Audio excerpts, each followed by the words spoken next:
Que bom estar mais uma vez com vocês para estudarmos juntos a Palavra de Deus, a Bíblia Sagrada, aqui no comentário que estamos fazendo. E hoje nós vamos terminar o livro do Gênesis. Você viu que nós estamos passando assim os blocos, os elementos principais de Gênesis e vamos dar a introdução ao livro de Êxodo. Aí já vamos entrar no segundo livro da Bíblia Sagrada. E você está gostando do conteúdo aqui? Então sabe, você tem um compromisso comigo. Se você gosta do conteúdo, fale para os seus amigos, convide outras pessoas para assistirem também. Uma coisa, uma ideia, por que você não dá o curso de presente para alguém? Você tem lá o seu pai que gosta da Bíblia Sagrada, dá o curso para ele, ensina para ele como é que ele pode assistir aí a plataforma, as várias aulas, enfim, muitas pessoas podem ser beneficiadas além de você, tá certo? Vamos fazer a oração juntos? Então vamos orar ao Senhor. Obrigado, Pai querido, por tudo que o Senhor nos dá. Obrigado por tua bênção, por tua bondade, por tua majestade. Obrigado também porque o Senhor nos repreende quando precisamos, nos carinha quando nós necessitamos de amor, de atenção e nos dá as promessas da vida eterna. Que as palavras do livro sagrado, Senhor, possam cair fundo no nosso coração e transformar a nossa vida, dia após dia, em comunhão contigo. Nós fazemos esta prece em nome de Jesus. Amém, Senhor. Amém. Muito bem, meus queridos. O livro do Gênesis fecha com a história, a saga, a aventura de José do Egito. Uma das histórias mais lindas da Bíblia. Você já leu várias vezes essa história e tem vários pontos aqui que nos chamam a atenção. Muitas pessoas perguntam assim, Rodrigo, mas como é que José do Egito vai se tornar vizir de Faraó, o homem mais importante, sendo ele hebreu? Bom, o que eu vou fazer para vocês agora aqui, de uma maneira resumida, porque aí eu aproveito, fecho o livro do Gênesis e já abro o pressuposto para o livro do Êxodo, é mostrar o contexto histórico da época e matizar esse episódio de José dentro desse contexto. Em primeiro lugar, vamos voltar ao quadro aqui, vamos ver o mapa do Egito, conforme visto por uma fotografia de satélite. Preste atenção aí na câmera.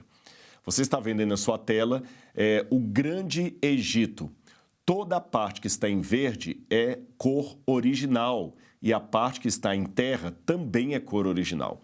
Como você pode ver por esse mapa aqui, você tem uma grande extensão de área desértica ali no mapa do Egito. E lembra que eu falei também em aulas anteriores, esses mapas ajudam muito a codificar a Bíblia, a colocar dentro do contexto as imagens, os episódios, os capítulos, as situações que os patriarcas passaram, os heróis da Bíblia de maneira geral. Eu vou levantar aqui e vou apontar alguma coisa para vocês aqui nesse mapa. Então preste atenção, como eu falei, esse mapa aqui eu baixei do Google Earth, simples ali na internet. Então, um mapa de satélite. Então, essa coloração aqui não é uma coloração artificial, é a cor como o satélite pegou de imagens da Terra. É lógico que o satélite faz o seguinte, ele pega várias fotos pequenininhas e depois ele amplia tudo para você ter um mapa geral sem perda de resolução, sem grandes perdas de resolução. Então, o que nós temos aqui nesse mapa? Preste atenção. Você tem aqui o Egito atual, tá bem? O Egito atual. Aqui você tem o Mar Mediterrâneo, aqui em cima, o Mar Mediterrâneo. Aqui você tem o Mar Vermelho. Ele vem aqui da Península Arábica, o Mar Vermelho, e ele tem um braço que vem aqui. Aqui você tem o Canal de Suez. Então, esse aqui é justamente o Canal de Suez. E do lado de cá você tem o Golfo de Áqaba. Então, aqui você tem o Golfo de Suez, o Golfo de Áqaba. O Canal de Suez está aqui, ó. Dá para ver bem aqui, ó. Aqui, os navios passam, então o Egito acaba ganhando bilhões de dólares por ano, bilhões, literalmente bilhões de dólares, apenas com o imposto, ou quem sabe o pedágio para navios entrarem aqui. Porque quando o navio tem que levar, por exemplo, petróleo da Arábia Saudita para a Europa, se não tivesse o Canal de Suez, esse navio teria que descer toda a costa da África, passar lá embaixo no sul da África, pela África do Sul, depois rodear toda a África, entrar pelo Estreito de Gibraltar e chegar, por exemplo, ali na Itália. Agora, com o Canal de Suez, não. A Arábia Saudita está aqui embaixo, ela sobe o navio dela, ele entra aqui e passa direitinho para o outro lado. Então, esse aqui é uma grande fonte de fortuna para o governo do Egito. Aliás, na época em que o Egito fazia parte do grande império da Inglaterra, um dos grandes problemas aqui foi o petróleo, quando Nasser proclama a independência do Egito e rompe com a Inglaterra. O canal de Suez estava tendo um problema aqui, eles estavam segurando o petróleo que ia até a Inglaterra, ao Reino Unido. Isso trouxe grandes problemas. A Elizabeth II já era rainha, mas ela era uma jovem rainha ainda. Isso foi lá pelos anos 40, anos 50 aproximadamente. Bom, voltando ao que eu estava dizendo para vocês, quando a gente olha esse mapa, você vê que grande parte do Egito é deserto. É o deserto do Saara. Aliás, a palavra Saara ou Sahara em árabe significa deserto, de modo que é até redundante falar o deserto do Saara é o mesmo que disser o deserto do deserto. E vamos voltar aqui no mapa e você vai ver. O Saara pega a maior parte do Egito. A maior parte. Aqui você tem a península do Sinai. Esta parte aqui é Israel. Já estamos em Israel. Este pedaço aqui de Israel é o deserto primeiro de Araba e depois tem o deserto do Negev, tá bom? Que é o sul. É por essa parte aqui que Abraão ficou peregrinando muito tempo, olha. Aqui nós temos um pouquinho mais de pastagem, tá vendo? Pouca pastagem. E aqui já começa a vizinhar o Mar Morto, que na época de Abraão era ligado num lago só. Do lado de cá você tem a Jordânia, aqui você tem a Arábia Saudita. Então, quando o povo de Israel estava no Egito, eles estavam em alguma cidade que fica nesse delta, que a gente chama de delta, porque é um triângulo, o chamado delta do Nilo. E olha que curioso o Egito. Por onde a água do rio Nilo passa, ela produz vida. O Nilo, na verdade, ele vem do sul para o norte. Ele desemboca aqui no mar Mediterrâneo. Então, o norte é o Baixo Egito e o sul é o Alto Egito. É o contrário. O alto fica embaixo, o baixo fica em cima, porque ele vem daqui e acaba caindo no Rio Jordão. No mar Mediterrâneo. E o rio Nilo, eu falei Nilo desde o início, né? Se eu falei Jordão, vamos corrigir aí, viu, gente? Rio Nilo. Esse rio Nilo, por onde ele passa, ele deixa verdejante, porque a vida ali ela fica muito, muito viva.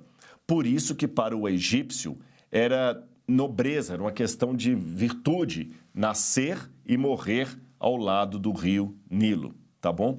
Agora, quando tinha algum problema de estiagem, de seca aqui, o pessoal saía de Canaã e vinha até o Egito comprar alimento. Então você já sabe tudo isso. Agora a pergunta permanece. Como é que José, sendo um hebreu, assumiu o posto de vizir de Faraó, o homem mais importante do território depois de Faraó? É simples. Durante um tempo, muitas caravanas de asiáticos, porque aqui é o seguinte, até aqui você tem a África, tá bom? Até aqui você tem a África. Daqui para lá já é a Ásia. Então, a Península do Sinai aqui, nós já estamos na Ásia. Aqui já é Ásia, aqui é África. Então, todo mundo que está aqui é asiático.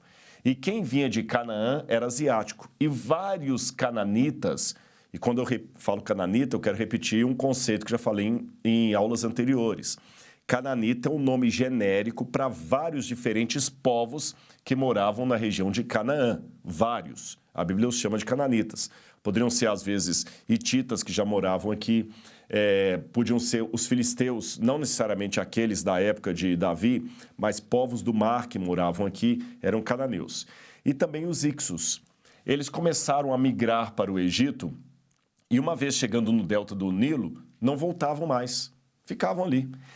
A princípio, a migração era temporária. Era só para vir, para comprar alimento ou ficar aqui até acabar a seca em Canaã. Só que alguns grupos começaram a vir e ficar.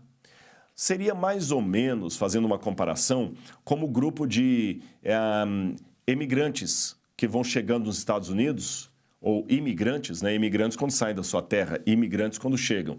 Imigrantes que vão chegando nos Estados Unidos e muitos deles acabam não indo embora mais lá. Tem brasileiros, por exemplo, que moram nos Estados Unidos há 30 anos. Então, o sujeito tem 45 anos de idade, mas ele mora há 30 anos nos Estados Unidos, ele tem mais tempo de América do que de Brasil, tem hispanos que estão nos Estados Unidos e esse grupo vai ficando.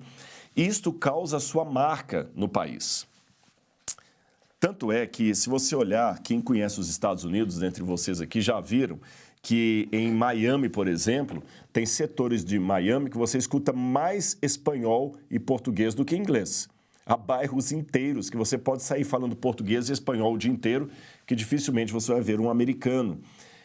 Já teve até alguém que propôs que o espanhol fosse considerado a segunda língua dos Estados Unidos. Aí tem toda aquela polêmica de alguns que são mais a favor dos imigrantes, outros que são mais contra. O governo Trump tentou endurecer a lei para os imigrantes, agora o governo Biden está meio assim uma caixinha de surpresa o que vai fazer. Ou seja, os imigrantes, por um lado, trazem grandes benefícios para o país, principalmente quando o país é rico e eles se sujeitam a fazer um trabalho braçal que o nativo talvez não fará.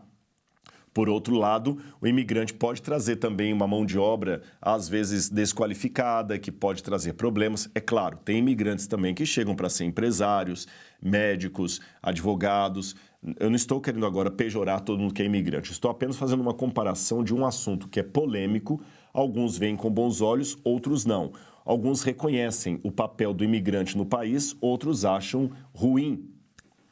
Foi mais ou menos isto que eu acabei de descrever em relação à política de imigrantes dos Estados Unidos que aconteceu com o Egito naquela época.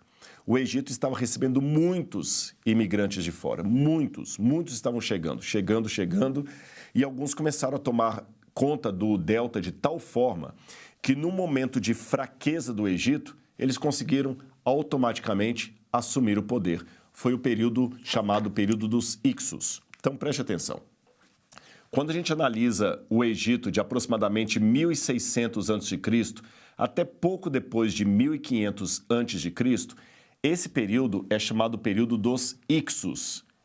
Quem eram os Ixos? Os Ixos eram um grupo semita que vieram, portanto, da Ásia e foram migrando para o Egito. Quando eu falo semita, entenda o seguinte: se você lembrar as aulas que eu dei lá atrás, que eu falei dos 3 filhos de Noé, que repovoaram o planeta Terra, você se lembra? Cão, ou Cam, Sem e Jafé. Os descendentes de Jafé eram os jafetitas, que começaram a povoar ali a partir do Irã, Grécia, Turquia atual e Europa, os indo-europeus. Os semitas ficaram maiormente na Ásia e os camitas, ou ramitas, na região da África. Lembra dessa aula? É bom você até assistir de novo para memorizar bem. Ok, os semitas foram ancestrais de vários povos. Os elamitas eram considerados semitas, os acádios eram semitas, muitos cananitas eram semitas, os hebreus também eram semitas, os arameus eram semitas. Então, semita é um título maior que agrupa várias pessoas. É como se eu dissesse assim, latino-americano. O argentino é um latino-americano, o mexicano também é latino-americano, o cubano é um latino-americano, o brasileiro é um latino-americano, o colombiano é um latino-americano. Então, a expressão latino-americano é uma expressão que abarca vários povos. Agora, o brasileiro não é colombiano, o colombiano não é argentino, o argentino não é peruano, o peruano não é cubano. Todos são latino-americanos, mas são povos completamente distintos e independentes uns dos outros.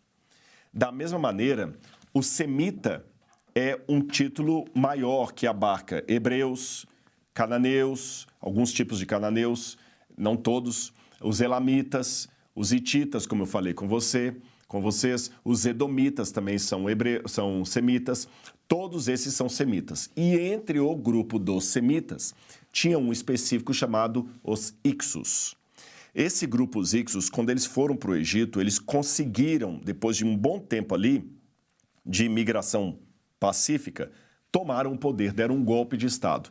E ao tomar o poder, eles expulsaram o faraó de sangue egípcio e ele foi ficar na parte inferior do Nilo, no sul. E os Ixos dominaram aquela parte do delta do Nilo, que era a parte mais assim regada da terra, que tinha maior produção e tudo mais. Então, por um bom tempo, os egípcios ficaram comandados por Ixos, por um grupo de semitas. Lembrando que os egípcios são camitas. Ficou claro para você até aí? Muito bem, agora raciocine comigo. Os Ixos, semitas que dominaram o Egito, eles, por um lado, trouxeram muita cultura de fora. Por exemplo, os egípcios não conheciam o cavalo. Quem trouxe o cavalo para os egípcios foram os semitas. Olha aí, o cavalo de guerra. Esse cavalo de guerra só vai aparecer no Egito depois que os semitas, Ixos, passaram por lá comandando o país. Agora, ao mesmo tempo que eles trouxeram uma cultura de fora para o Egito, eles também absorveram muito da cultura egípcia, porque a cultura egípcia era muito forte. Mais uma vez, voltando à comparação de imigração moderna para os Estados Unidos, seria como muitos estrangeiros que vão para a América, mesmo que em casa eles falem inglês ou espanhol, em português ou espanhol, você nota que os filhos já se vestem como americanos. Eles mesmos já fazem um corte de cabelo americano. Às vezes, até quando voltam para o Brasil, tem muitos brasileiros que voltam falando assim, eu vou chamar para minha mãe, que não se fala assim em português, I'm gonna call to my mother. Ele está falando em inglês, eu vou parquear o carro. Você tem papel? Não papel, documento. Então, ele acaba pegando muita coisa da cultura americana, porque ele acha mais bonita, superior, mais rica e tudo mais. Os Ixos também pegaram muito da cultura egípcia. Tanto é que os Ixos, ao dominarem o Egito, se autoproclamaram faraós.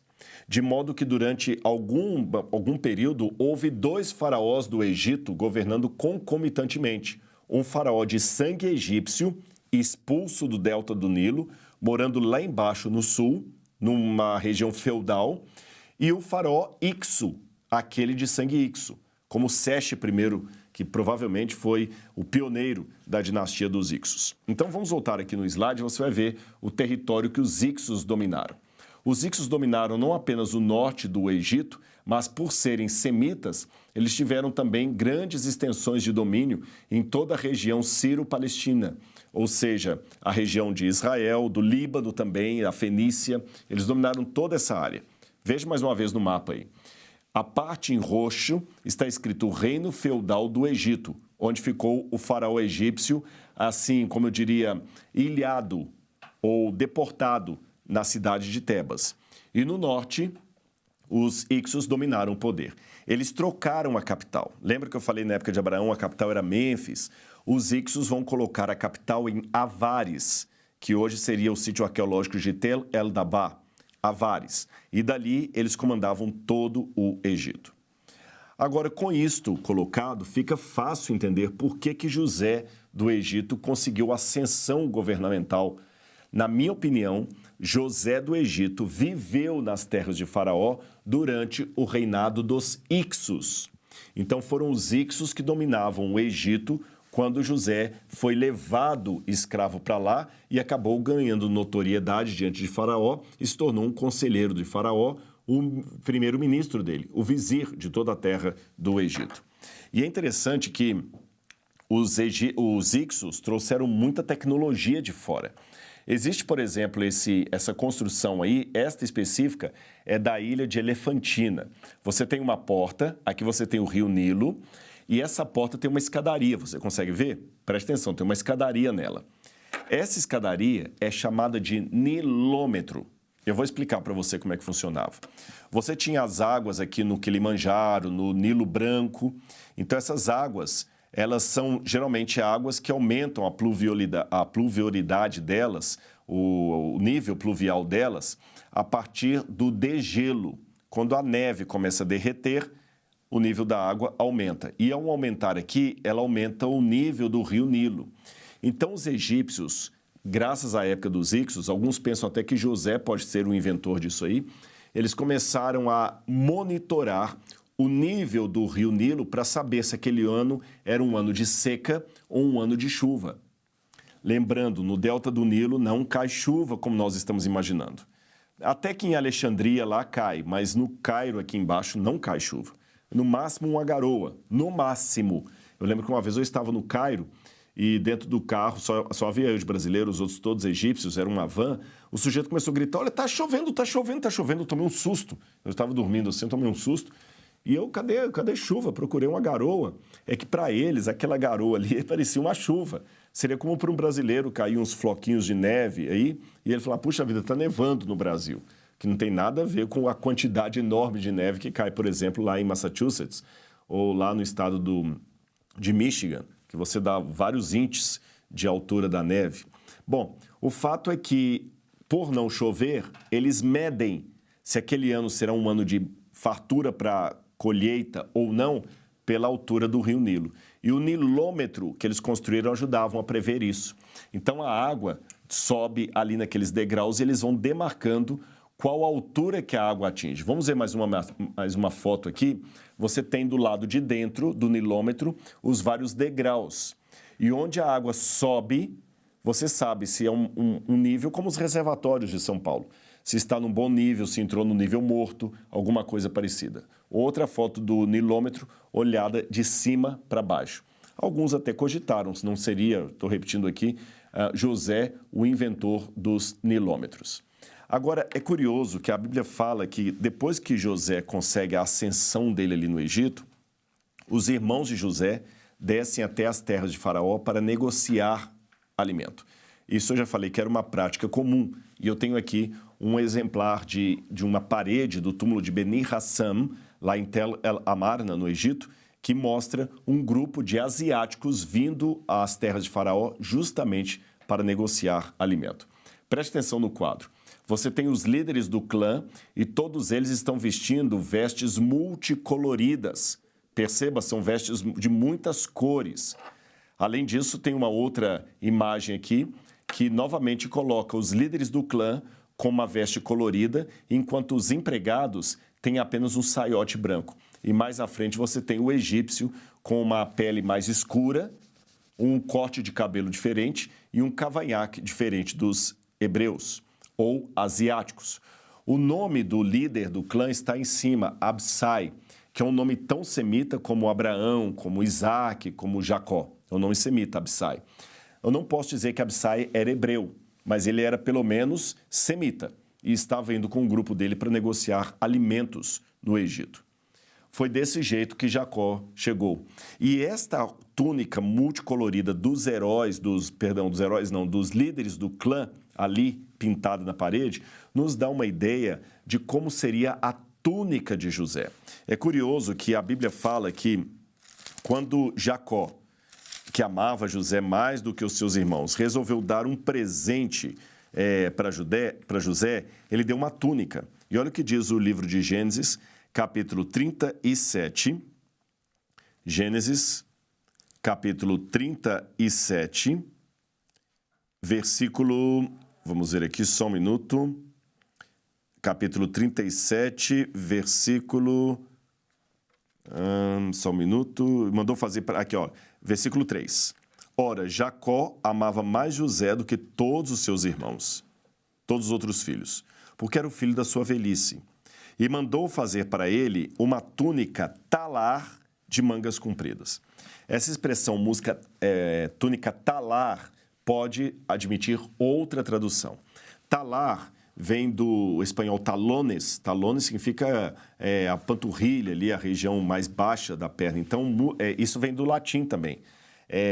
O latim significa justamente no talar a parte de baixo. Então, uma túnica talar, uma túnica comprida e de vestes compridas.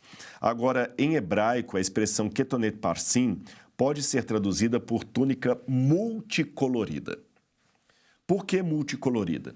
Porque o tecido, na época, era difícil de ser fabricado. E mais difícil ainda era colorir a lã ou o objeto, a matéria-prima que você ia fazer o tecido. Você podia ter um tecido de linho, por exemplo, que era muito mais caro.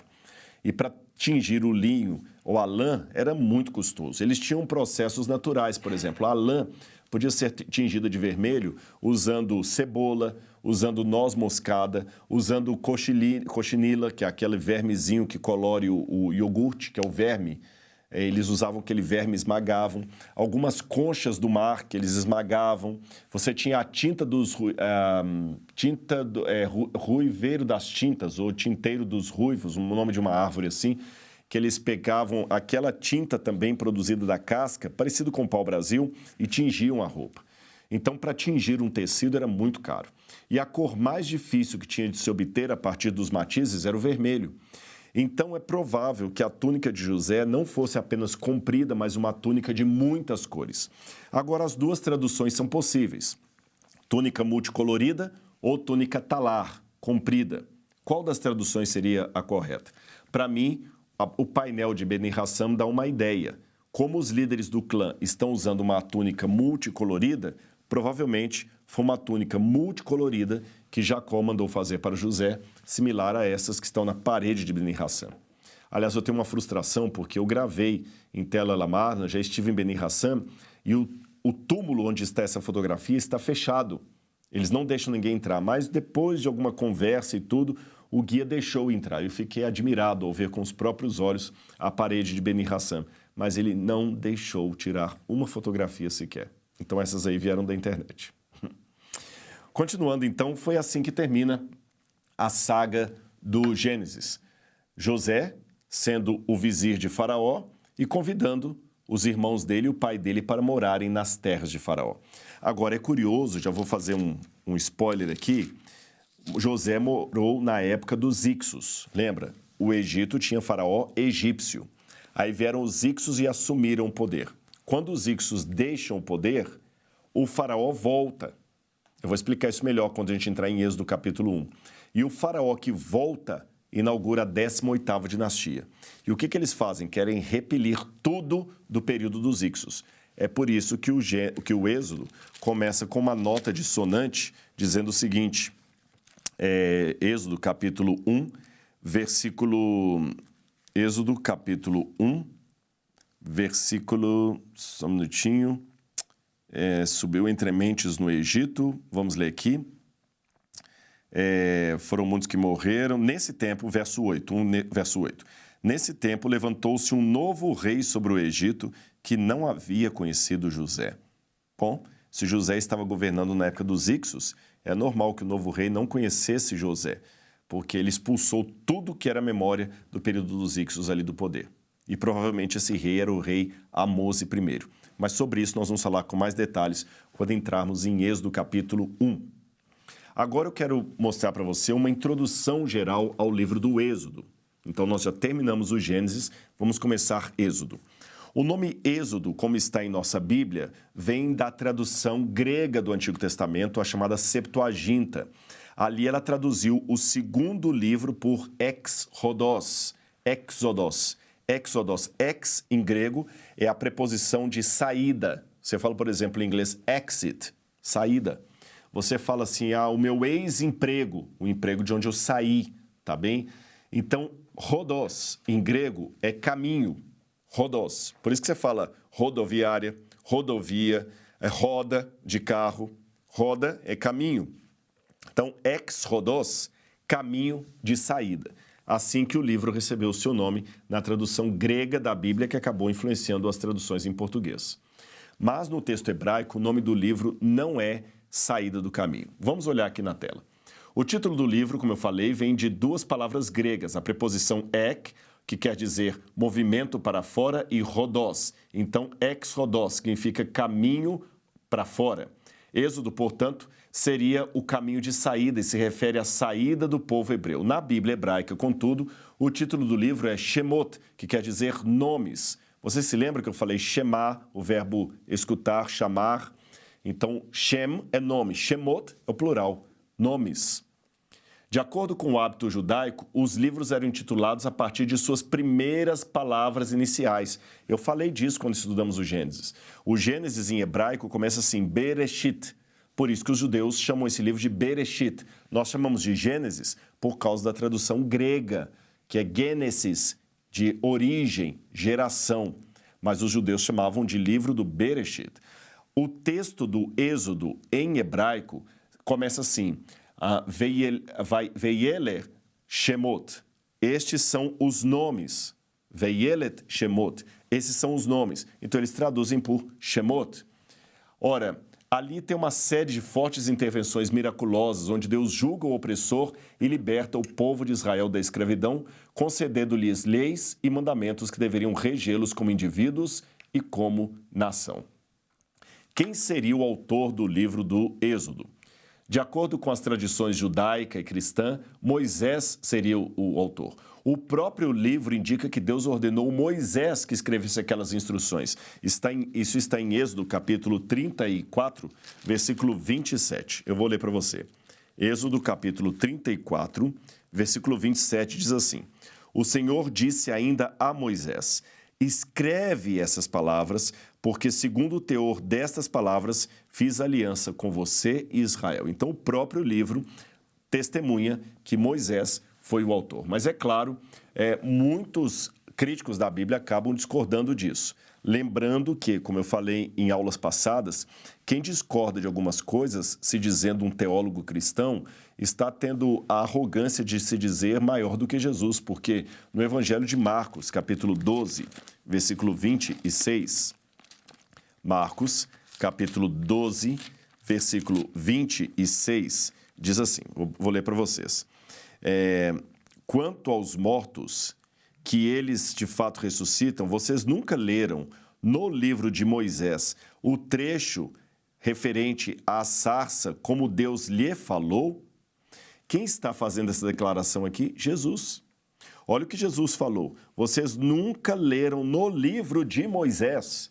Então, o próprio Jesus reconhecia Moisés como o livro do Êxodo, que conta a história da sarça.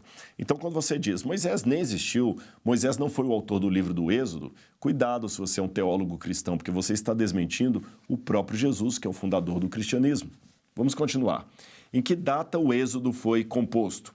Bom, de acordo com os especialistas, há duas prováveis datas de composição. Há aqueles que estabelecem o Êxodo composto por volta de 1450, quando então teria ocorrido a saída do Egito.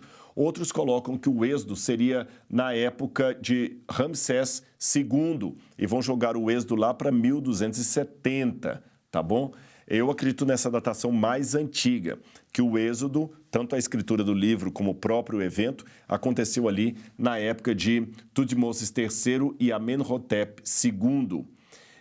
Depois vou explicar melhor essa datação para vocês, baseado também no texto ali de 1 Reis, que fala do reinado de Salomão. Deixa que mais à frente a gente coloca sobre isso aí. E onde provavelmente o Êxodo foi escrito? No Egito e durante a travessia do povo de Israel. Agora veja bem, em que pese muitos negarem a autoria mosaica do Êxodo, chama-nos a atenção que a crítica fala o seguinte, que o Êxodo, bem como o livro de Gênesis e Levítico, Números, que esse Êxodo foi composto apenas lá na época do cativeiro babilônico, um pouquinho antes, por autores judeus que nem conheciam o Egito, que não tinha nada a ver com o Egito. Mas o curioso é que quando você vai fazer uma análise no original do texto do Êxodo, você descobre que, contrário ao que os críticos da Bíblia apresentam, o Êxodo tem uma série de palavras, expressões, frases que são empréstimo literário direto da língua egípcia. Eu vou explicar para você. Lembra o exemplo que eu dei agora há pouco sobre os brasileiros que moram nos Estados Unidos, depois de muito tempo de convivência com os americanos, mesmo sabendo falar português, eles ainda trazem muitas expressões idiomáticas do inglês. Por exemplo, um brasileiro que morou muito tempo na América é capaz dele chegar aqui no Brasil e falar assim, você podia mandar para mim um e-mail? E-mail. Ele não vai falar e-mail, como a gente fala aqui no Brasil. Quando ele pedir um documento, ele fala o seguinte, o guarda vai pedir papel. Vai pedir papel, porque nos Estados Unidos, the papers são os documentos.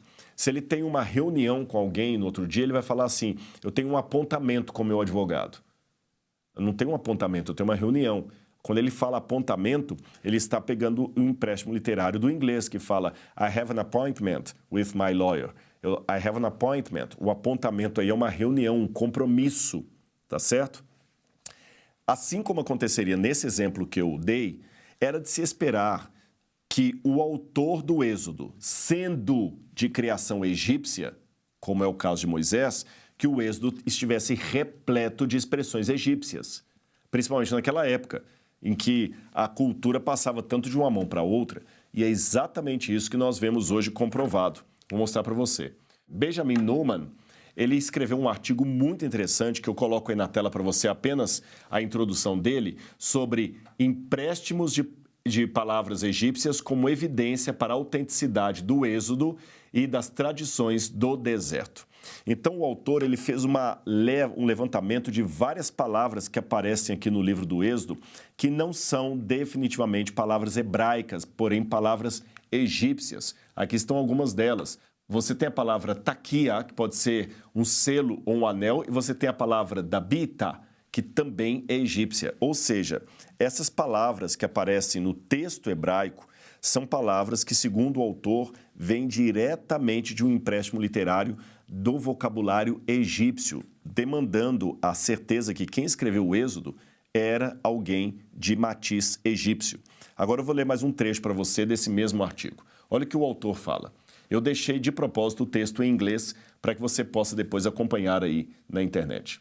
3 pontos de saliência emergem de toda a discussão acima, ele fala no final do artigo. Em primeiro lugar, o Êxodo e as tradições do deserto contêm significativamente uma alta proporção de terminologia egípcia em relação ao restante da Bíblia hebraica, uma proporção comparada às altas proporções da antiga terminologia iraniana dos livros de Esdras e Esther e Neemias, que refletem uma influência estrangeira. Em segundo lugar, o Êxodo e as tradições do deserto contêm significativamente uma proporção elevada de terminologia egípcia, maior do que outros textos semíticos do Nordeste, a não ser com exceção dos textos imperiais aramaicos e textos que exibem um intenso contato com o Egito. Então, o que o autor está falando aqui é que o texto do Êxodo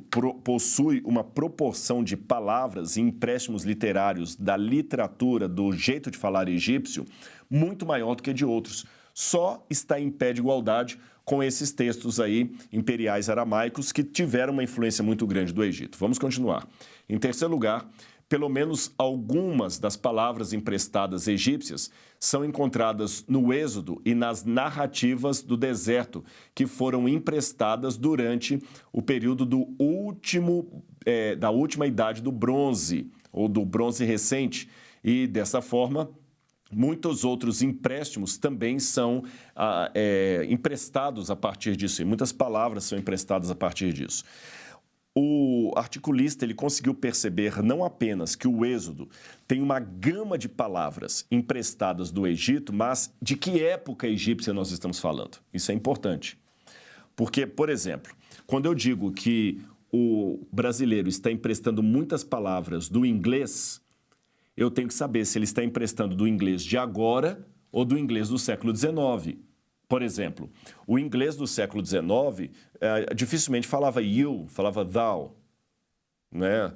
Por exemplo, quando ia fazer o Pai Nosso, Our Father which art in heaven, hallowed be thy name. Né? No inglês de hoje eles falam hallowed be your name, Heavenly Father, which is in heaven. Né? No which art in heaven. Então, essa segunda pessoa mais clássica, mais majestosa, é do inglês antigo. Quem conhece muito de inglês sabe dizer se o empréstimo literário é de um inglês do século XXI ou de um inglês do século XIX. O que eles concluíram que esses empréstimos de palavras que aparecem no Êxodo é do período do bronze recente, ou do bronze tardio, do último período do bronze, que é justamente a época que nós imaginamos para o Êxodo. Então, não faz sentido dizer que são palavras que foram emprestadas de uma época do cativeiro da Babilônia, como muitos críticos da Bíblia insistem em pontuar. O que podemos dizer da literatura é que o Êxodo, de fato, foi escrito ali naquele período mais antigo e que as palavras que ele contém são, em grande parte, de influência egípcia. Além disso, uma outra coisa que nós podemos falar é que tem papiros, como, por exemplo, o papiro de Anastácio IV, que tem paralelos históricos muito parecidos com o Êxodo. Parecem estar contando a mesma história num contexto com os olhos de um egípcio. E para terminar a aula de hoje, eu queria voltar aqui um pouquinho para uma parte que eu pulei de propósito, que é o esboço do livro do Êxodo. Como é que o livro do Êxodo está esboçado? Bom, nós podemos sugerir estes temas aqui. Em primeiro lugar, ele mostra Israel escravizado no Egito, Êxodo capítulo 1, versículo 1 a 22. Em segundo lugar, você tem a escolha de Moisés para ser o libertador do povo, Êxodo capítulo 2 até o capítulo 4. Depois, Deus manda Moisés comparecer diante de Faraó, Êxodo capítulo 5 até o capítulo 7. Aí você tem as 10 pragas, que pegam do 7,14 até o 11, verso 10. A seguir tem a libertação do povo. Aí tem a celebração da primeira Páscoa, Êxodo capítulo 12, versículos 1 a 30. Depois tem o Êxodo do Egito, capítulo 12, 31 a 13, 16, a parte em que eles cruzam o Mar Vermelho, Êxodo 13, 17 a 15, 21. Aí o povo começa a queixar-se no deserto, várias vezes. Aí você tem essas queixas que vão desde o capítulo 15, 22 até 18, 27. Aí você tem, propriamente dito, uma série de regras, de leis. Você tem os 10 mandamentos e a divulgação da lei. Êxodo capítulo 19, verso 1 até 24, 18. Finalmente, as instruções de Deus para que o povo construísse um tabernáculo, de modo que Deus pudesse morar no meio deles. Êxodo capítulo 25, verso 1 até 31, 18. Pega uma grande porção do livro. E, finalmente, a quebra da lei. Êxodo 32, verso 1 até 34, 35. E, finalmente, a construção do tabernáculo, 35, verso 1 até o 40, verso 38. Aí acaba o livro do Êxodo. Num resumo, se o Gênesis contou as histórias do povo de Israel desde a sua origem e os patriarcas, o Êxodo conta o período em que eles aparecem escravos no Egito, porque eles foram para lá a convite de Faraó, um Faraó Ixo, já expliquei para vocês. Esse Faraó Ixo acabou sendo retirado, sobe ao poder o Faraó que implementa a 18ª dinastia, apaga todos os Ixos, escraviza os asiáticos que ficaram ainda na terra do Nilo, e entre esses, os hebreus são escravizados. Aí o Êxodo mostra justamente o momento em que os hebreus clamam a Deus, Deus escuta o seu clamor e traz Moisés para tirá-los dali. E as próximas aulas nós vamos gastar estudando detalhes, aspectos do livro do Êxodo. Eu espero que você tenha gostado de mais esse conteúdo. E não perca a nossa aula quarta-feira, onde nós já vamos fazer, como fizemos com o Gênesis, estudar agora as partes do Êxodo, as partes mais difíceis, as partes mais complexas, como está no original hebraico e outras informações mais que vão ajudar muito a você compreender este segundo livro da Palavra de Deus. Um grande abraço e a gente se vê no nosso próximo encontro, aqui na nossa próxima aula. Até lá!